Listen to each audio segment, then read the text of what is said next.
দর্শক, এই পাশ থেকে যেমন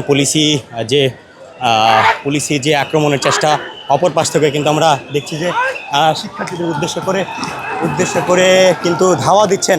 দুপাশ থেকে কিন্তু পুলিশ তাদেরকে ধাওয়া দিচ্ছেন। আমরা দেখছি যে কোনো প্রকার আঘাত না করে কিন্তু পুলিশ শিক্ষার্থীদেরকে ছত্রভঙ্গ করার চেষ্টা করছেন। সেই দৃশ্য কিন্তু এই মুহূর্তে ফুটে উঠছে। টিয়ার শেল এবং সাউন্ড গ্রেনেডের ধাঁচে কিন্তু এই মুহূর্তে শিক্ষার্থীরা পিছু হচ্ছেন। আমরা দেখছি যে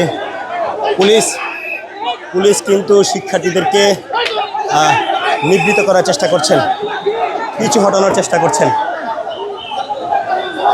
জবি শিক্ষার্থীরা 3 দফা দাবি নিয়ে তাদের যে ক্যাম্পাসে যে শহীদ মিনার রয়েছে, সেই শহীদ মিনার থেকে যমুনা অভিমুখে বেশ কয়েকটি ব্যারিকেড ভেঙে এলেও কিন্তু ইতিমধ্যে যমুনাতে ঢোকার যে ব্যারিকেডটি রয়েছিল, শহীদ মিনারের কাকর মসজিদের যে ব্যারিকেড, সেই ব্যারিকেড কিন্তু তারা ভাঙতে পারেনি। তাদেরকে কিন্তু ছত্রভঙ্গ করে দেন টিয়ার শেল এবং সাউন্ড গ্রেনেড নিক্ষেপ করে। এই মুহূর্তে আমরা দেখছি যে কাকর মসজিদ এলাকা থেকে শিক্ষার্থীরা ধীরে ধীরে পিছু হচ্ছেন।